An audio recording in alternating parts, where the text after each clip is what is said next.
Cerita novel menantu pewaris Dewa Obat, ojo lali subscribe saudaraku, gas wae wis. Bab 3151, Yang Mulia, Anda bilang ingin menyerang Gunung Suci Basya.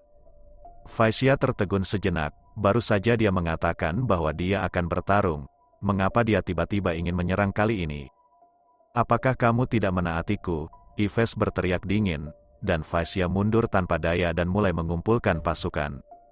Tak lama kemudian, barisan tank kembali melaju ke kaki Gunung Basya dan mulai membidik Gunung Basya. Tuan Gunung, ini buruk, kerajaan Wanxiang akan datang lagi. Suara mendesak murid itu membuat ekspresi Yuli berubah. Dia dengan cepat mengeluarkan dis susunan dan menyesuaikan frekuensi susunan pelindung gunung ke tingkat tertinggi. Pada saat yang sama, Yuli berteriak, kumpulkan semua murid untuk bersiap menghadapi pertempuran. Hanya dalam beberapa menit, semua murid dan tetua Gunung Basya telah berkumpul. Di belakang, Su Banxia juga ingin pergi dan bertarung dengan Yuli dan yang lainnya, tetapi dihentikan oleh Green Shadow. Green Shadow menggelengkan kepalanya pada Su Banxia, meskipun dia sedikit cemburu karena Su Banxia adalah favorit Lin Mo. Tetapi jika Su Banxia benar-benar mati, saudara Lin Mo itu pasti akan sedih. Dari gagasan ini, Lu Ying menghentikan Su Banxia. Deru tank di luar terus terdengar. Yuli memimpin murid-muridnya untuk membunuh secara langsung, dan sebuah tank diledakkan dengan lambaian tangannya. Setelah formasi penjaga gunung memblokir bola meriam sebentar, formasi itu akhirnya hancur lagi. Kekuatan ledakan ribuan peluru artileri tidak terbayangkan. Untungnya formasi penjaga gunung hanya mendukung kekuatan semua ledakan peluru artileri. Yuli dan semua murid Gunung Suci Basya telah menarik semua perhatian saat ini. Tank yang tak terhitung jumlahnya ingin membunuh murid Gunung Suci Basya bahkan jika mereka mengorbankan rakyatnya sendiri. Tujuh tua, bagaimana kalau kita bersaing satu sama lain kali ini untuk melihat siapa yang bisa membunuh paling banyak? Seorang murid luar Gunung Basya mengumpulkan teman-teman dekatnya untuk bertarung di medan perang, dan berkata kepada temannya yang seharusnya berada di belakangnya. Namun tidak ada suara apapun sebagai responnya, yang ada hanya suara tembakan senjata api dan teriakan pembunuhan dari para murid Gunung Basya. Setelah dia membunuh tentara musuh lagi, dia menoleh dan mengutuk sambil tersenyum. Kalian masih tidak peduli. Suara murid itu tiba-tiba berhenti. Teman dekatnya sedang menghadap jauh darinya saat ini, dan ada pedang terang di dada di atas pakaian putih. Darah merah cerah mewarnai pakaian seputih saljunya menjadi merah. Meski begitu, tangannya dimasukkan ke tenggorokan musuh, berdiri hidup di medan perang, pantang menyerah. Tujuh tua, mata murid itu tiba-tiba terbelah, dan dia membunuh para prajurit di sekitarnya dengan gila-gilaan. Dia segera kehabisan napas. Sebuah peluru tiba-tiba menembus dadanya saat dia terengah-engah, dan darah merah centil berceceran. Murid itu membuka mulutnya dengan lemah dan melontarkan beberapa kata terakhir. Lao Qi, gadis sialan, jangan berlari terlalu cepat, aku takut hantu. Adegan seperti ini terjadi di setiap sudut medan perang, dan penderitaan perang memenuhi hati setiap orang. Bayangan hijau di Gunung Basya diam-diam memegang lengan Su Banxia dengan satu tangan dan berdiri di sana dengan tenang, menunggu akhir perang. Tiba-tiba, Lu Ying menarik Su Banxia dan langsung melompat ke lokasi lain, memandang dengan waspada ke jalan mendaki gunung. Sebuah anak panah ditusuk langsung ke posisi Su Banxia tadi, masih ada sedikit warna ungu di atasnya, yang pasti sudah diolesi racun. Jika itu normal, akan ada penjaga dan murid ruang patroli di Gunung Suci Basya, jadi tentu saja tidak ada orang luar yang akan menerobos masuk. Tapi sekarang murid Gunung Suci Basya telah dibersihkan. Selain yang terluka, hanya ada dua orang di gunung itu, Su Banxia dan Lu Ying. Saya melihat Yves berjalan perlahan dari gunung bersama beberapa orang kuat. Salah satu dari mereka memegang anak panah di tangannya. Dia baru saja melempar anak panah itu. Yves memandang Su Banxia dan berkata dengan marah, "Bukankah ini Nyonya Lin? Di mana Lin Momu? Sekarang dia sudah pergi. Aku tidak melihat siapa yang bisa melindungimu, lakukan." 6 orang di sekitar Yves dipilih olehnya dari tentara, dan mereka semua adalah orang-orang berbakat dari kerajaan Vientin. Seorang pria kurus terbatuk 2 kali, wajahnya yang pucat sepertinya akan roboh kapan saja, dan dia mengeluarkan pisau putih panjang. Saat berikutnya, pria itu mendatangi bayangan hijau dan menyerang dengan pedang panjang dan bayangan putih. Lu Ying tidak bisa melawan karena dia menahan Su Banxia, jadi dia hanya bisa mundur. Sentuhan darah melayang keluar, dan bayangan hijau memandang lengan di tangannya dengan sungguh-sungguh. Orang-orang di seberangnya tidaklah sederhana. "Lepaskan aku bisa melakukannya." Lu Ying mengabaikan Su Banxia. Dia bahkan tidak bisa melepaskan diri dari tangannya sendiri. Dia masih ingin bertarung dengan mereka. Green Shadow berpikir sejenak, lalu langsung menarik Su Banxia menuju area terlarang di belakang gunung. Para murid di Gunung Baxia telah pergi berperang, tetapi makhluk spiritual di daerah terlarang masih ada. Meskipun dia tidak peduli tentang apapun di hari kerja, tidak ada senior yang dia temui yang akan melihatnya dikejar. Melihat bayangan hijau menarik Su Banxia dengan cepat, Avis memerintahkan dengan dingin. Terus mengejar. 2 dari 6 pria itu sangat kuat dan melindungi Yves secara pribadi. Selain pria kurus, 4 sisanya juga termasuk pria kuat yang pandai dalam keterampilan pisau, dan 2 saudara kembar. Karena saudara kembar memiliki pikiran yang sama, mereka mempelajari teknik serangan gabungan. Ketika keduanya digabungkan, bahkan murid dalam Gunung Baxia tidak dapat bertahan lebih dari beberapa putaran. "Saya memiliki kekuatan api karma teratai merah, dan saya juga bisa bertarung." Su Banxia melihat darah yang merembes dari lengan Lu Ying dan berkata lagi. Lu Ying memandang Su Banxia dan berkata dengan dingin, "Jika mereka bersatu, bahkan aku bukan tandinganmu, kamu tidak bisa melakukannya." Su Banxia terdiam. Dia juga tahu bahwa dia bukan tandingannya sama sekali, tapi dia dipukuli oleh laki-laki yang memikirkan suaminya. Perempuan itu diseret secara paksa. Sebuah pemikiran yang sangat canggung muncul di hati Su Banxia. "Nona kecil, kamu mau lari kemana?" goda kedua saudara kembar itu, tergantung jauh di belakang Lu Ying dan Su Banxia. Pemuda yang memegang pisau putih panjang dan lelaki kuat yang memegang pisau besar mengikuti kedua bersaudara itu tanpa ragu-ragu. Green Shadow sudah terluka, dan karena dia membawa Su Banxia, kecepatannya menjadi lebih lambat. Jarak keempat orang di belakangnya juga berangsur-angsur semakin dekat. 100 meter, 50 meter, 10 meter. Green Shadow memandang keempat orang yang semakin dekat, dengan senyum lucu di wajah mereka. Dia menggigit gigi peraknya, mendorong Su Banxia ke depan, dan berteriak. Langsung ke area terlarang di Gunung Baxia, Su Banxia melirik ke belakang Lu Ying yang tegas, mengertakkan gigi dan bergegas ke depan. Pada saat itu, dia mencoba yang terbaik untuk mengulur waktu untuk dirinya sendiri, dan dia tidak bisa mengecewakannya. "Kau urus dia di sini, dan kita bertiga akan mengejarnya." Lelaki kuat yang memegang pisau besar itu mengangguk, dengan senyuman berdarah di wajahnya. Saudara kembar dan pemuda kurus melewati bayangan hijau dan mengejar Su Banxia. Kam belakang tentara dari kerajaan Vientin, Lin Mo masih berkonsentrasi berlatih di tenda, ketika Jiatli buru-buru masuk. "Lin Mo, Avis telah melancarkan perang melawan Gunung Baxia." Mata Lin Mo tiba-tiba terbuka, dipenuhi rasa kesungguhan. Pada saat kritis ini, Yves bodoh menyerang Gunung Baxia. Apakah mantan jenderal militer juga bodoh? Kicauan, seekor merpati putih tiba-tiba muncul di pintu Kam, memanggil Lin Mo 2 kali, dan mengangkatnya kepalanya. Dia mengangkat kakinya untuk menunjuk surat di pangkuannya. Sebuah firasat buruk muncul di hati Lin Mo, dan mata kanannya terus bergetar saat ini. Lin Mo buru-buru melangkah maju, mengambil surat itu, membukanya dan membacanya. Lin Mo secara pribadi membuka pintu. Gunung Suci Baxia telah memperoleh beberapa keuntungan dalam perang dengan kerajaan Vientin, jadi tidak perlu khawatir. Tapi Banxia tiba-tiba datang ke Gunung Baxia, aku khawatir akan terjadi sesuatu padanya, jadi aku meminta bayangan hijau untuk menjaganya dan dia baik-baik saja. Pemilik Gunung Baxia adalah Yuli, Pinelia kembali. Perasaan panik tiba-tiba memenuhi hati Lin Mo.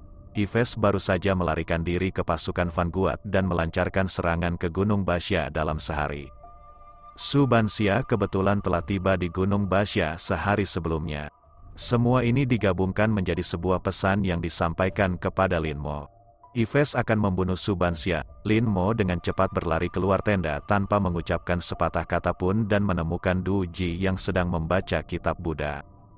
Cepat, biarkan semua orang segera berangkat untuk menyerang pasukan garda depan. Du Ji, yang sedang membaca kitab suci, melihat aura pembunuh berwarna merah darah memancar dari tubuh Lin Mo, dan bahkan melihat ribuan jiwa tak berdosa di belakangnya, dan segera mengangguk. Tentara Yulin, berkumpul, 9.000 tentara tiba-tiba menyerbu dari segala penjuru dan berdiri rapi di depan Lin Mo. Nyonyamu dalam bahaya sekarang, katakan padaku apa yang harus dilakukan. Bunuh, bunuh, bunuh. Pembunuhan itu mengguncang langit, dan Lin Mo berbalik dan memimpin pasukan Yulin ke medan perang. Ada begitu banyak orang percaya di pihak Du Ji sehingga dibutuhkan setidaknya setengah jam untuk mengumpulkan mereka semua. Lin Mo tidak bisa menunggu setengah jam, dan sekarang dia bahkan tidak bisa menunggu 1 menit pun. Di puncak Gunung Basya, Su Banxia berlari kencang ke depan. Meskipun dia memiliki api karma teratai merah untuk meningkatkan kekuatannya, dia dilindungi dengan sangat baik oleh Lin Mo dan tidak memiliki pengalaman dalam bertarung. Su Banxia tidak berani berhenti saat ini. 3 orang di belakangnya mengejarnya dan terus-menerus menggodanya. Si cantik kecil, tolong jangan lari, kakakku akan membuatmu merasa nyaman nanti. Saudara kembar itu memandangi paha ramping Su Banxia, postur maju dan mundurnya, serta wajahnya yang dingin dan cantik. Api jahat muncul di perut bagian bawahnya. Su Banxia ini lebih cantik dari Yves. Memikirkan penampilan Yves yang genit, saudara kembar itu saling melirik secara bersamaan. Pemuda kurus itu tidak berbicara, tapi diam-diam mengikuti kedua pria itu dengan pisau putih panjang. Segera, Su Banxia yang terengah-engah ditangkap oleh mereka bertiga dan dikelilingi dalam bentuk segitiga. Si cantik kecil, mari kita lihat kemana kamu pergi sekarang. Selama kamu melayani kami 2 saudara laki-laki dengan baik, aku tidak akan bisa mengampuni hidupmu. Su Banxia mengatupkan bibir tipisnya dan menatap mereka bertiga dengan putus asa. Teman-teman, pikirku dalam hati. Lin Mo, di mana kamu? Mereka bertiga mengulurkan tangan ke Su Banxia, dan Yves memberi perintah untuk menjaga Su Banxia tetap hidup. Tiba-tiba, tanda teratai merah muncul di dahi Su Banxia. Energi yang memenuhi langit meledak, langsung menjatuhkan 3 orang di sekitar Su Banxia. Bang, saudara kembar itu terlempar langsung ke pohon oleh energi besar api karma teratai merah, membuat suara teredam. Tidak ada pohon di belakang pemuda kurus itu, dan dia terlempar sejauh puluhan meter. Ia berguling-guling di tanah beberapa kali sebelum berhenti secara bertahap. Mata Su Banxia ditutupi oleh cahaya merah, dan dia memanfaatkan situasi tersebut dan berlari ke belakang. Ini adalah tebing, dan dasarnya penuh kabut, tidak mungkin untuk melihat seberapa dalam. Dan di belakangnya terdapat kawasan terlarang asli api teratai merah Gunung Basya. Su Banxia memandangi 3 orang yang memanjat, menggigit gigi peraknya dan melompat dari tebing. Di udara, Su Banxia merasakan suara angin di telinganya dan terus-menerus mengendalikan kekuatan spiritual di tubuhnya untuk mencapai efek mengendalikan udara. Segera, Su Banxia merasakan tubuhnya berhenti sejenak, dan senyuman muncul di wajahnya. Dia berhasil. Saat berikutnya, perasaan stagnan tiba-tiba menghilang, dan tubuh Su Banxia jatuh lagi. Plop, untungnya, ada sebuah danau di bawah, dan Su Banxia langsung jatuh ke dalamnya.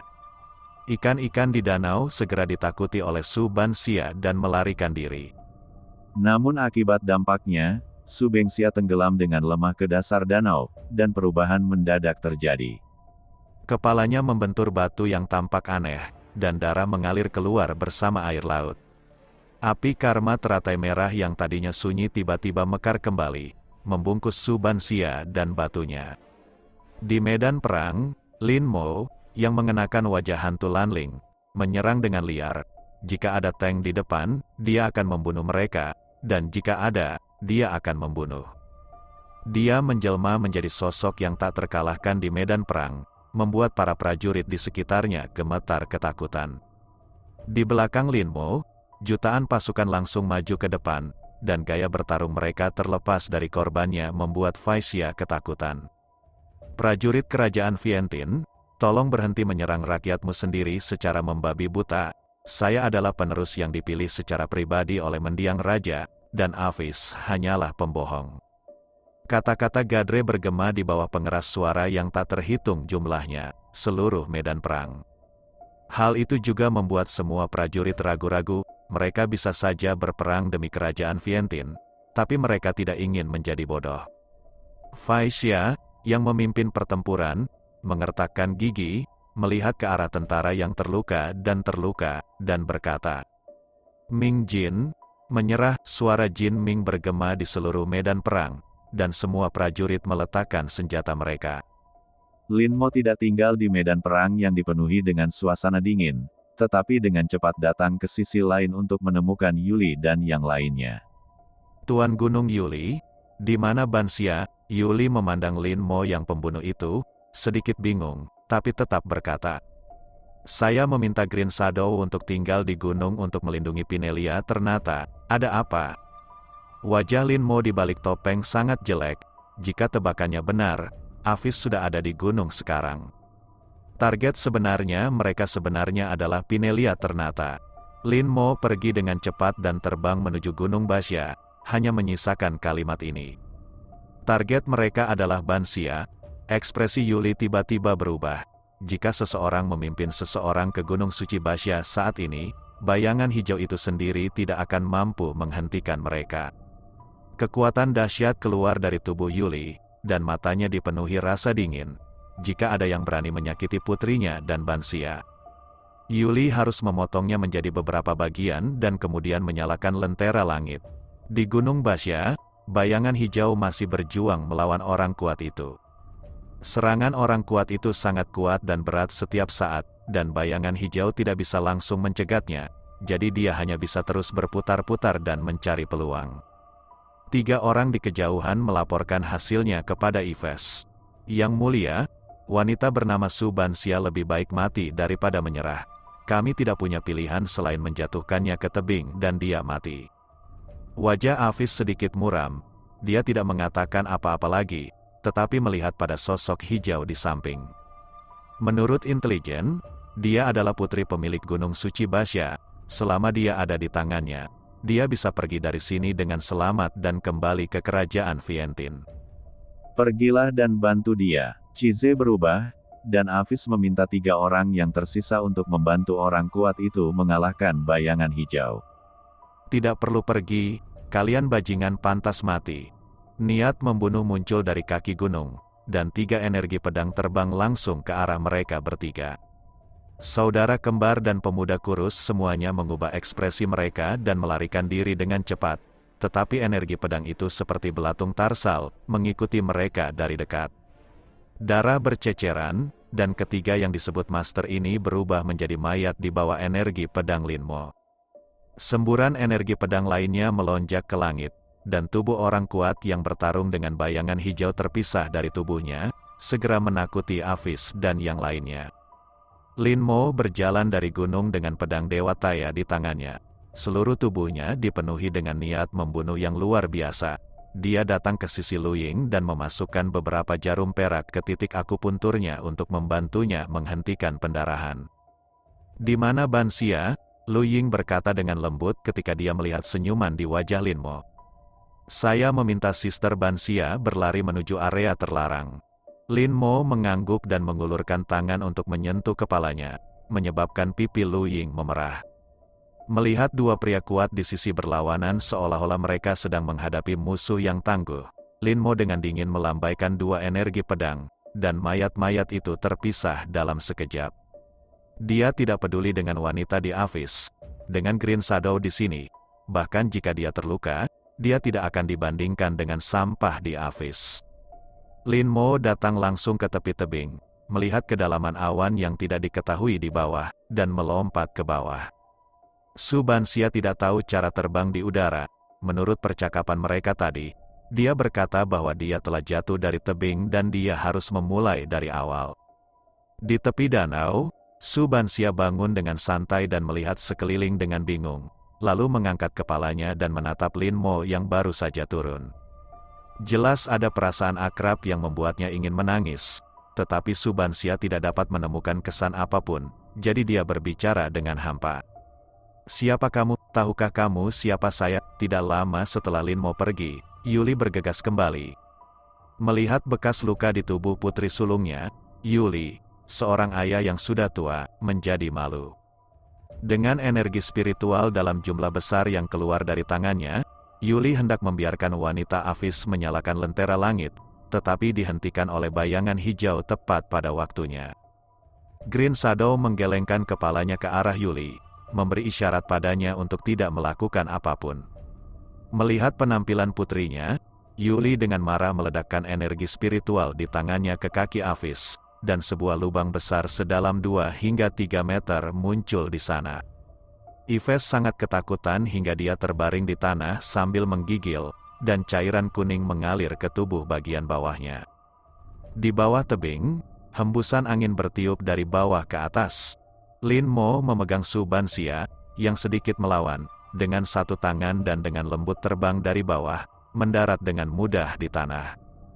Su Banxia segera memisahkan diri, menatap wajah kecil Lin Mo dan berkata, "Siapa kamu? Aku bahkan tidak mengenalmu. Mengapa kamu memelukku?"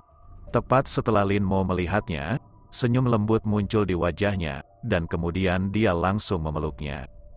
Saat kakinya meninggalkan tanah, Su Banxia sangat ketakutan sehingga dia meraih erat pakaian Lin Mo. Dia akhirnya mencapai tanah, dan tentu saja dia ingin menyerangnya. Lin Mo tidak mengatakan apa-apa, tapi dengan lembut meletakkan tangannya di kepala Su Banxia untuk memberi isyarat agar dia bersikap baik. Su Banxia memandang dirinya tidak bisa mengucapkan sepatah kata pun dan diam-diam merasa kesal. Dia meletakkan tangannya di atas kepalanya dan mengapa dia tiba-tiba tidak marah. Selanjutnya, mata Lin Mo beralih ke Yves, dan niat membunuh tiba-tiba muncul di matanya. Lin Mo melangkah maju, dan Yves tiba-tiba mulai gemetar. "Lin Mo, aku salah. Kamu menggantikanku. Aku akan menjadi budakmu mulai sekarang. Aku akan melakukan apapun yang kamu katakan." Petik 2. Afis memandang Lin Mo, rambutnya acak-acakan dan tertutup debu, dan terus memohon belas kasihan. Tiba-tiba, kedua wanita yang hadir menjadi tidak senang.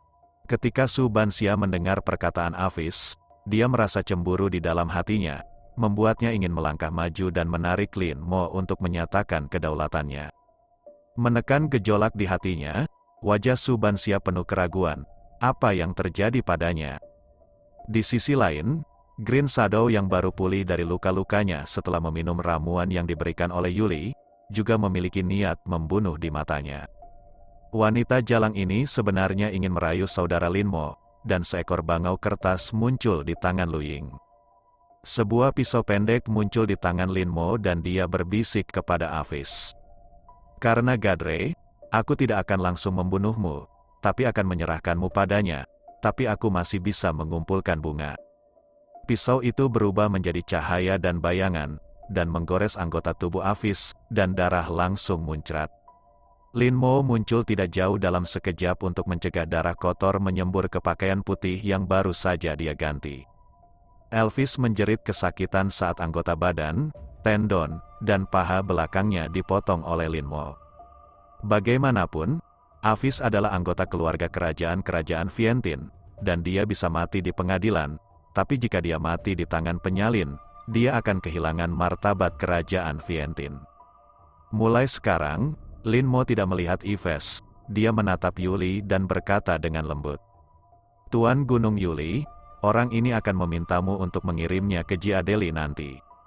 Yuli mengangguk, dan ada ekspresi keengganan di wajah Green Shadow, karena Lin Mo akan pergi.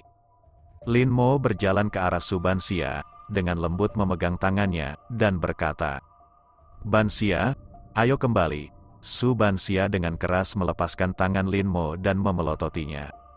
"Aku tidak mengenalmu, mengapa aku harus mengikutimu?" Yuli dan Green Shadow di samping melirik ragu, apa yang terjadi dengan Subansia? Saat aku menemukan Bansia, dia sudah tidak tahu apa-apa. Lin Mo menjelaskan sambil menghadapi tatapan keduanya. Lalu dia memandang Subansia dengan niat jahat. Karena Subansia tidak mau mengikutinya, dia harus menggunakan cara khusus. Brengsek, kamu orang jahat, lepaskan aku. Dalam perjalanan menuruni gunung, Subengsia terus memukuli punggung Lin Mo, melihat ekspresi tawa tertahan dari para murid yang datang dan pergi, wajahnya seperti apel merah. Pada saat ini, Subengsia langsung digendong di bahu Lin Mo, kepalanya tergantung lemah di belakang Lin Mo, dan dia akan menggigit dengan gigi peraknya dari waktu ke waktu. Bengsia, sudah kubilang, namaku Lin Mo, aku suamimu, dan kami memiliki akta nikah. Lin Mo melihat bahunya yang tertutup air liur dan menatap Subansia tanpa daya saat dia menjelaskan. Aku tidak percaya apa yang kamu katakan, kamu benar-benar orang jahat, Saat dia mengatakan itu, Subansia menggunakan seluruh kekuatannya untuk menggigit bahu Lin Mo lagi. Lucu sekali sampai-sampai aku tidak bisa menggigitnya. Di dalam kendaraan off-road di kaki gunung, Lin Mo mengeluarkan kunci dari pinggang Subansia, langsung membuka pintu, meletakkan Subansia di kursi penumpang, dan dengan serius memasangkan sabuk pengaman untuknya. Tiba-tiba, Lin Mo berpikir bahwa dia tidak membantu Tuan Yao menyelesaikan kebun obat. Benar saja, Tuan Yao segera berlari menuruni gunung dan buru-buru berteriak karena takut. Boy Lin, jangan lari, ini kebun obatku. Petik 2, petik 2. Siang hari, di halaman kecil Tuan Yao, Lin Mo berjongkok ke samping, dengan seringai di wajahnya, memancarkan kekuatan spiritual di tubuhnya untuk mengairi tanaman herbal Tuan Yao. Tuan Yao duduk di samping dan dengan cermat mengamati gejala Subansia, dan mengajukan pertanyaan dari waktu ke waktu. Apakah kamu punya kesan padaku? Tidak. Subansia menggelengkan kepalanya dengan hampa. Hingga saat ini, dia hanya melakukan kontak dengan orang jahat besar bernama Lin Mo, dan dia memiliki perasaan yang besar di hatinya. Kalau begitu, tahukah kamu siapa bocah cilik yang berjongkok di sana? Subansia mengangguk kali ini. Namanya Lin Mo.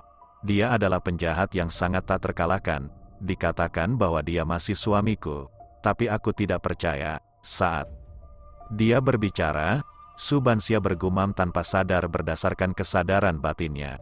Calon suamiku harus memiliki keterampilan medis terbaik di dunia, seni bela diri yang paling kuat, dan sangat tampan. Tuan Yao tiba-tiba tertegun dan menatap Lin Mo yang sedang bekerja keras di seberangnya. Jika bukan karena Subansia amnesia memang. Seharusnya dia curiga apakah kedua orang ini sengaja melemparkan makanan anjing ke hadapannya. Dalam hal keterampilan medis, bahkan saya tidak dapat dibandingkan dengan monster kecil Lin Mo ini. Dari segi kekuatan, Grandmaster sudah menjadi tugas teratas di piramida dunia. Dari segi penampilan, Lin Mo bisa dikatakan termasuk yang terbaik di dunia. Lin Mo yang berjongkok di belakangnya mengernyitkan telinga dan senyuman muncul di wajahnya. Istrinya memang menjadi dirinya sendiri di dalam hatinya. Setelah itu, Tuan Yao melakukan pengukuran dalam waktu yang lama, tetapi tidak dapat menemukan apa yang salah dengan Subansia. Untuk waktu yang lama, Lin Mo memandangi halaman tanaman herbal yang semarak, dengan senyum seperti tukang kebun di wajahnya. Tuan Yao, penguasa Gunung Yuli juga meminta saya untuk membantu memperbaiki formasi perlindungan gunung. Jadi saya akan pergi dulu. Bansia akan tinggal di sini dulu. Lin Mo mendatangi Tuan Yao dan berkata, lalu menunjuk ke orang itu di sebelahnya, Subansia. Kamu orang jahat, kenapa kamu membiarkan aku berada di sini? Aku harus berada di sini.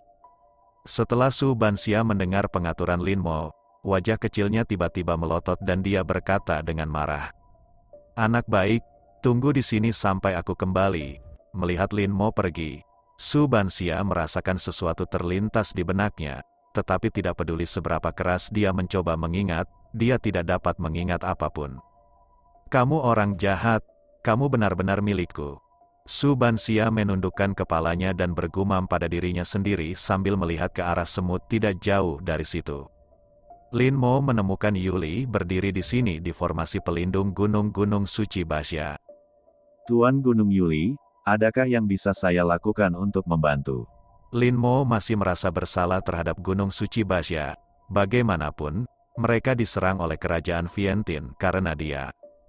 Bahkan kuburan di Gunung Basya memiliki ratusan batu nisan baru.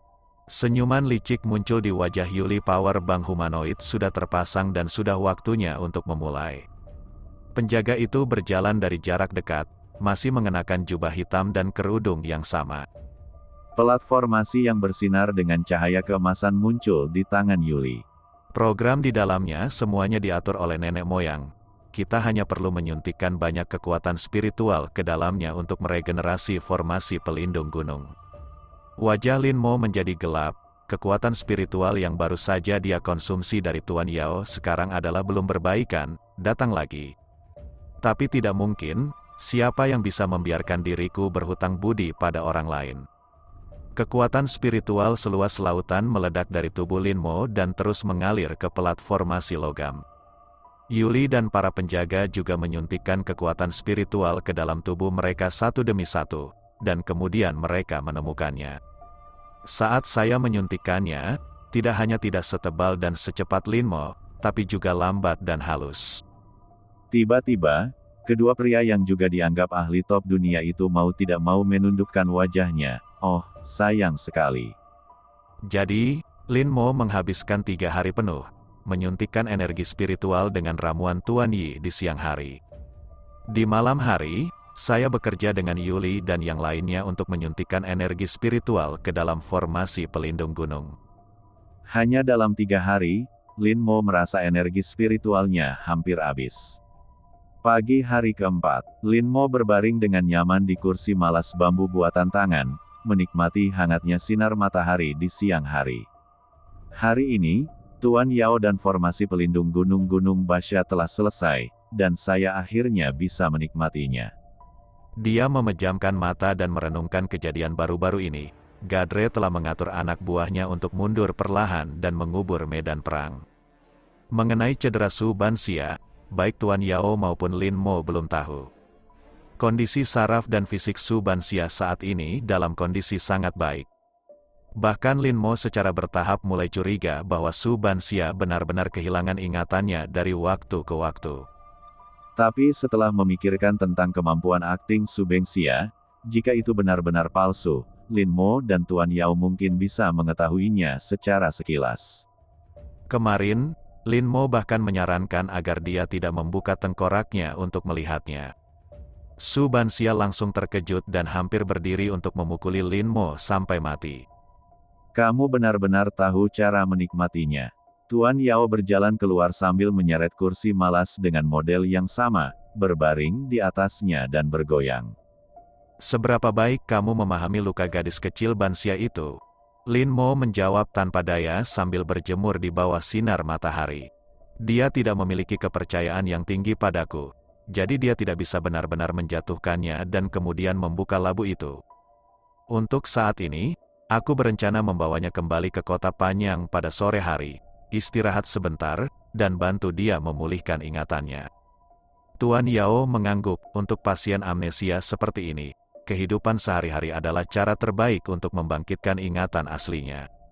Ada keributan besar kali ini, dan kamu tidak mengatakan apa-apa padamu. Lin Mo menggelengkan kepalanya, dia tahu apa yang dimaksud Tuan Yao.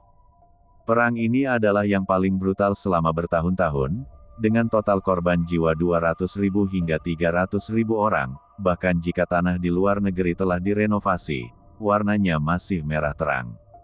Yang paling menakutkan komunitas internasional adalah adegan di mana Lin Mo tidak memiliki wajah hantu Lanling, tetapi hanya memegang taya dan berlari liar di medan perang.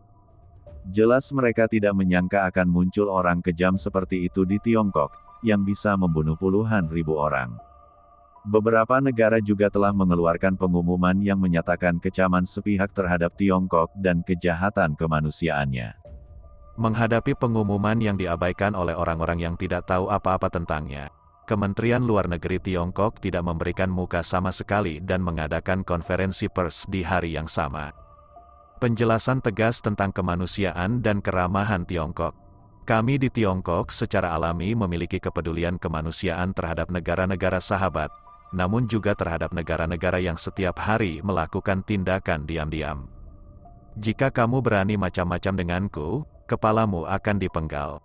Kota Panyang, langit semakin gelap, dan Lin Mo akhirnya bergegas kembali dari Gunung Basya bersama Su Banxia yang enggan. Lampu kota Panyang yang ramai, lalu lintas yang padat, dan lampu neon warna-warni menyinari pandangan Lin Mo, membuat hatinya yang tegang berangsur-angsur rileks. Aura pembunuh yang masih merasuki tubuh Lin Mo berangsur-angsur menghilang. Feng Shen tampan dan memiliki senyuman di matanya, yang membuat Su Banxia di samping menatapnya dengan tatapan kosong. Kendaraan off-road secara bertahap berhenti di depan pintu villa yang dibeli Lin Mo sebelumnya.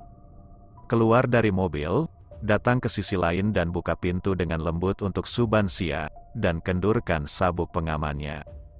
Hei, bagaimana mungkin dua orang udik layak tinggal di komunitas villa kelas atas, terutama mereka yang datang dari pedesaan untuk mengunjungi kerabat. Pada saat ini, seorang pria dengan pakaian minim, riasan tebal, dan anting-anting di tubuhnya telinga berjalan lewat wanita, yang memegang tai ritian di tangannya, memandang Lin Mo dan dua lainnya dengan ekspresi orang yang berkelas.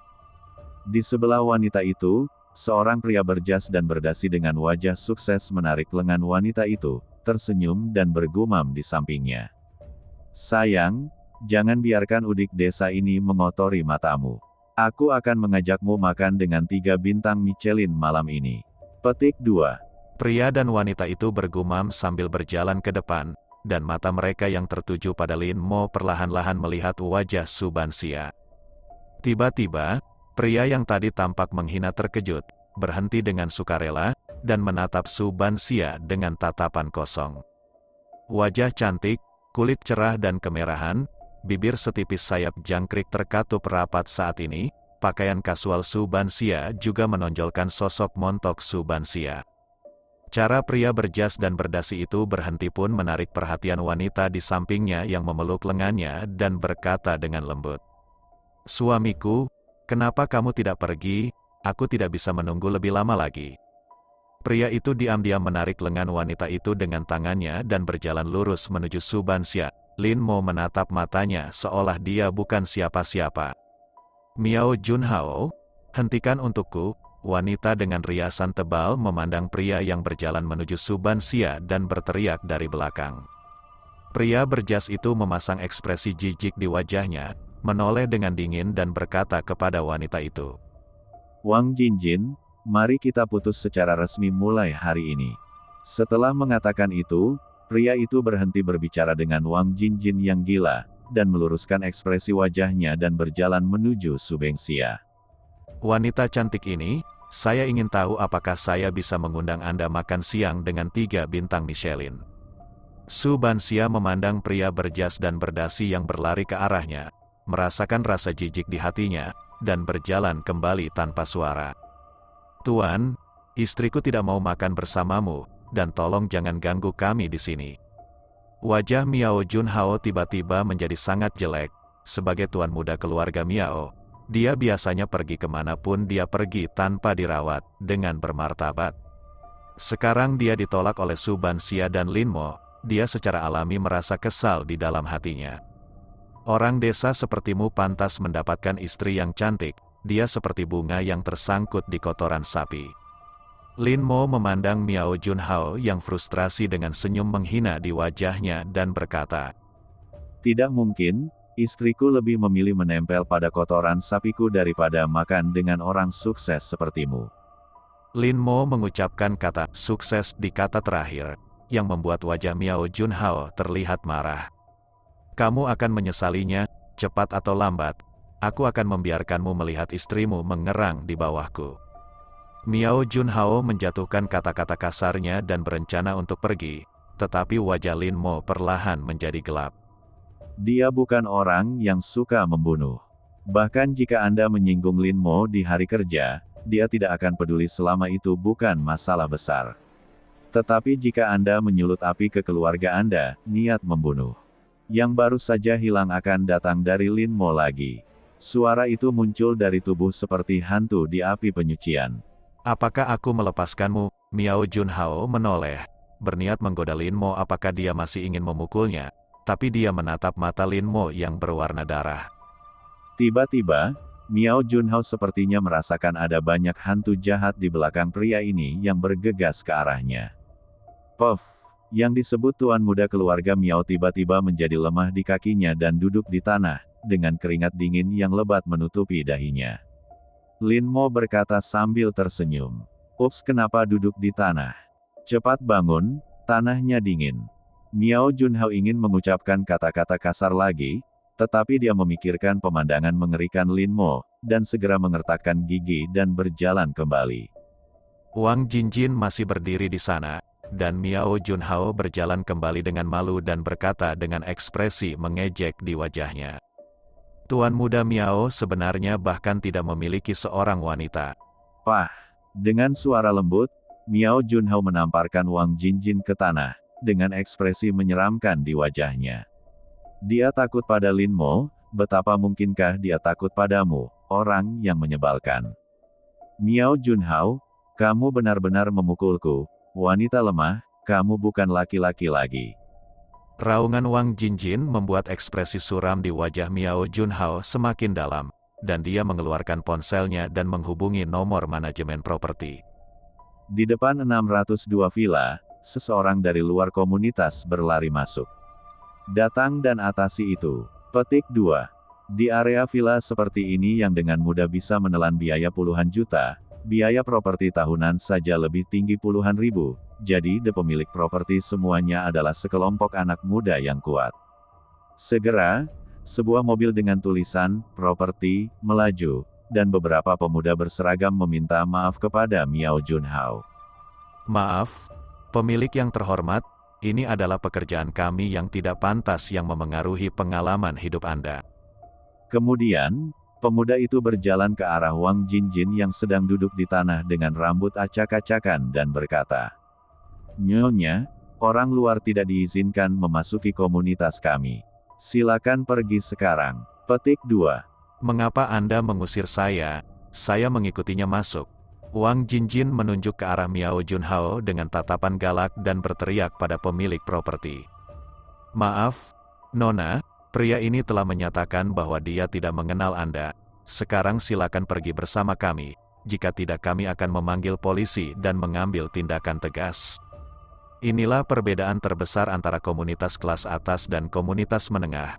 Komunitas kelas atas, jika digantikan oleh komunitas kelas menengah, diperkirakan kita akan mulai mengambil tindakan sekarang.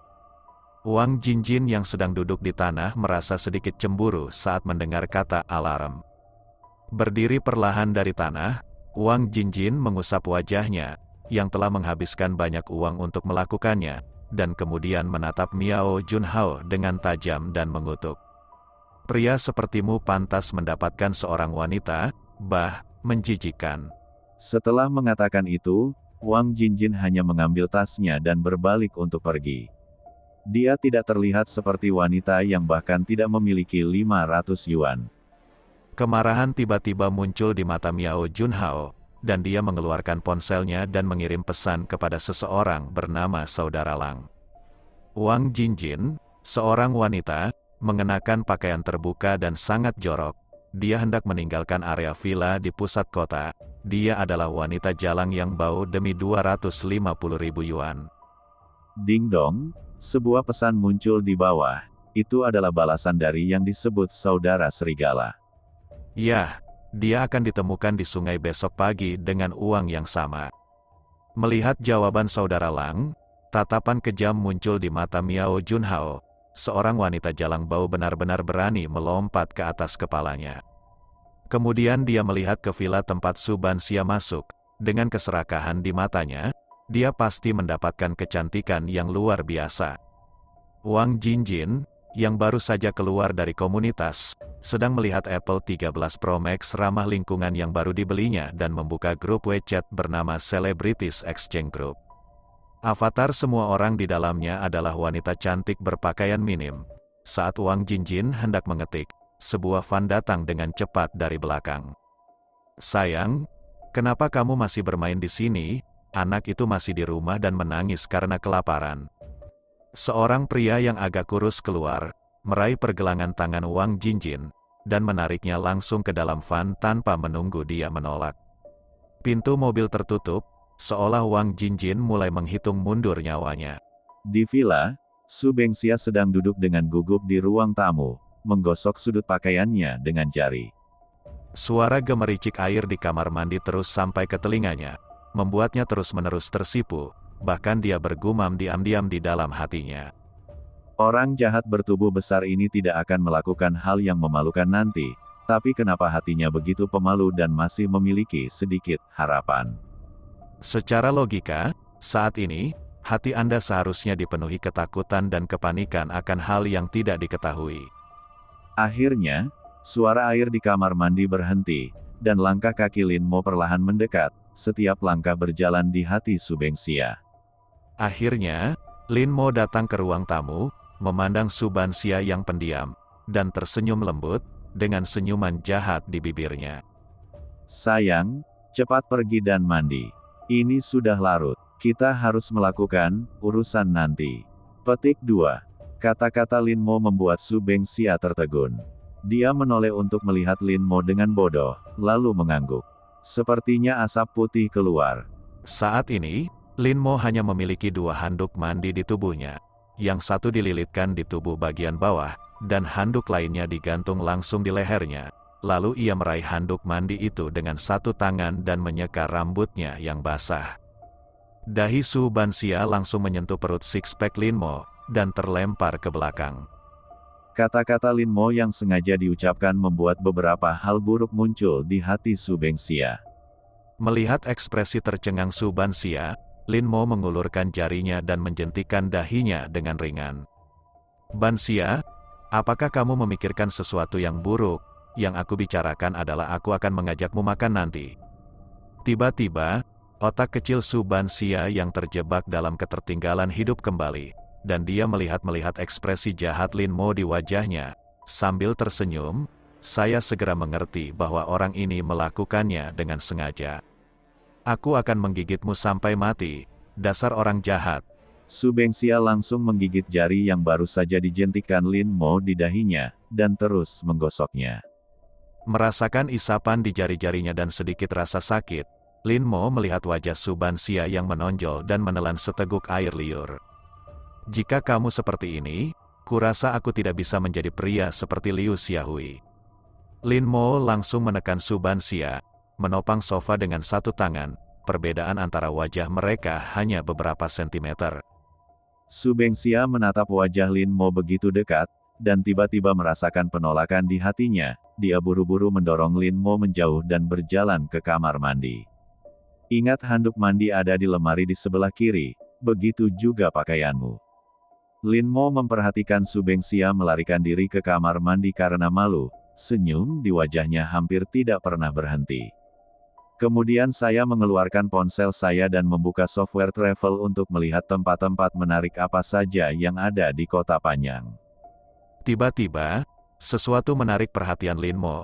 Ruang pelarian Kota Panjang adalah ruang pelarian teratas di Liga Daku. Semua orang yang pernah memainkannya mengatakan itu hebat. Setelah membaca komentar di bawah, semuanya positif. Plotnya sangat menyembuhkan dan tidak menakutkan sama sekali. Staf juga akan memberi Anda arahan yang bijaksana.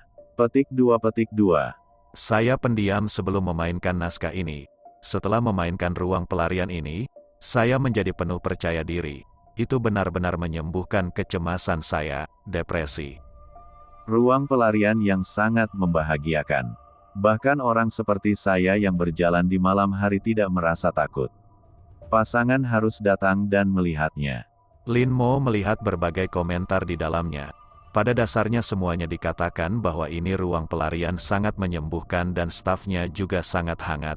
Bukankah orang-orang yang pergi ke escape room mencari kesenangan, jika itu benar-benar menyembuhkan dan damai? Bukankah seharusnya ada banyak omelan di sini? Lin Mo membuka perangkat lunak lain dengan curiga dan mencari nama ruang pelarian ini, dan hasilnya semuanya positif. Apakah saya ketinggalan zaman?